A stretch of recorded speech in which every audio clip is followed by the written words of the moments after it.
There was that one place I always thought about, and I just wanted to be there with you. The place that no eye has ever seen, the place that no heart has ever perceived. I had a great feeling inside of me. Assalamualaikum warahmatullahi wabarakatuh.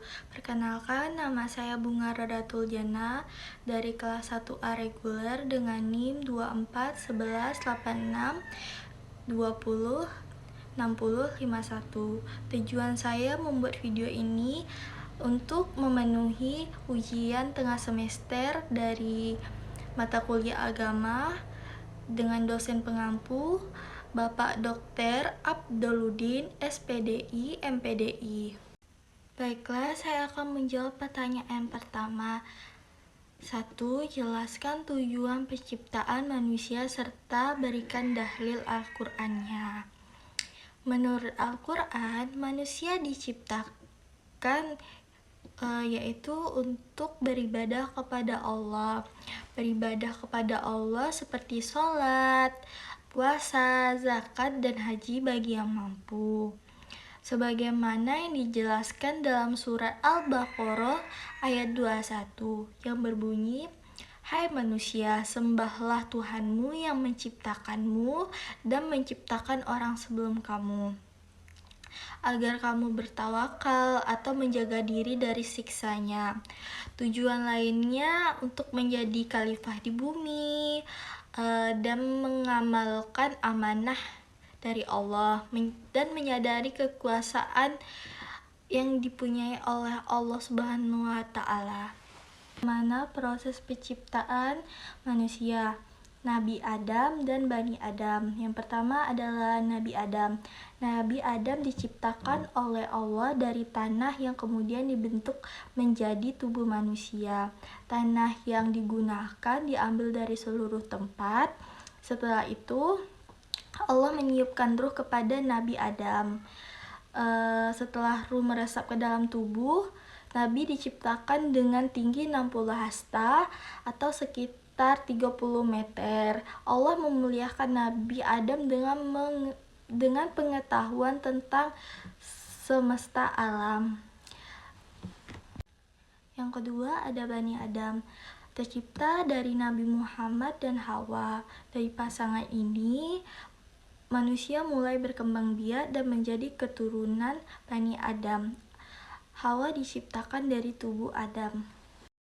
Baiklah, saya akan menjawab pertanyaan yang ketiga. Uraikan contoh perdebatan antara otak dan hati dan bagaimana kita mengambil sikap. Perbedaan antara otak seringkali terjadi ketika kita dalam masalah atau kita mengambil keputusan yang sulit. Biasanya otak lebih mengutamakan logika daripada hati, mengutamakan analisis dan pertimbangan rasional. Sedangkan kata hati kita cenderung dipengaruhi oleh perasaan nilai-nilai pribadi. Biasanya keputusan yang diambil berdasarkan hati ini lebih cenderung mengutamakan dipengaruhi oleh cinta, empati, baik itu kebutuhan emosional yang mendalam. Jadi cara kita untuk mengambil sikap mengatasi perdebatan antara kata otak dan kata hati, yaitu kita perlu melakukan pertimbangan yang matang. Itu mencoba mencari keseimbangan dengan mempertimbangkan konsekuensi yang terjadi jangka panjang dan jangka pendeknya, baik buruknya dampak yang terjadi ketika kita memilih salah satu dari kata hati atau kata otak. Baiklah, saya akan menjawab pertanyaan yang keempat. Sebutkan sumber-sumber ajaran Islam dan berikan contoh. Ada 2 sumber utama pedoman umat Islam, yaitu Al-Quran. Al-Quran adalah kitab suci bagi umat muslim yang diyakini sebagai wahyu yang diturunkan langsung oleh Allah melalui Nabi Muhammad melalui malaikat Jibril. Al-Quran mencakup petunjuk-petunjuk hidup manusia. Contohnya pada ayat dari surat Al-Fatihah ayat 1 sampai dengan 7. Ayat Al-Fatihah merupakan doa pembuka dalam setiap sholat yang mencakup permohonan petunjuk dan rahmat dari Allah. Terus yang kedua ada hadis. Hadis adalah perkataan atau perbuatan, ketetapan yang dilakukan Nabi Muhammad SAW yang menjelaskan dan memberikan penafsiran lanjut tentang ajaran yang ada di dalam Al-Quran. Contohnya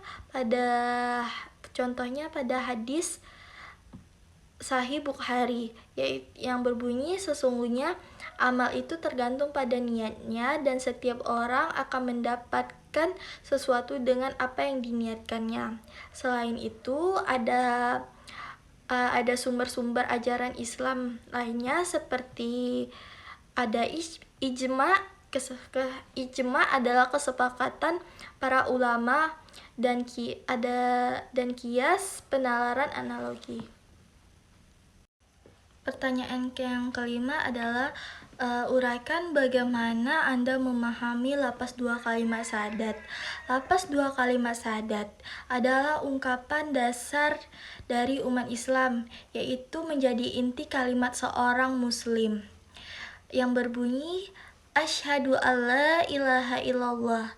Saya bersaksi bahwa tiada Tuhan selain Allah, bahwa hanya Allah lah yang berhak disembah dan tidak ada Tuhan selainnya. Jadi intinya Allah mengajarkan kita untuk mengesahkan Allah dalam segala aspek kehidupan, baik dalam ibadah maupun kehidupan sehari-hari. Kalimat yang kedua adalah asyhadu anna Muhammadan abduhu wa rasuluh, yaitu saya bersaksi bahwa Muhammad adalah hamba dan utusannya. Jadi kayak Nabi Muhammad itu adalah utusan Allah yang diutus untuk menyampaikan wahyu dan petunjuk bagi umat muslim.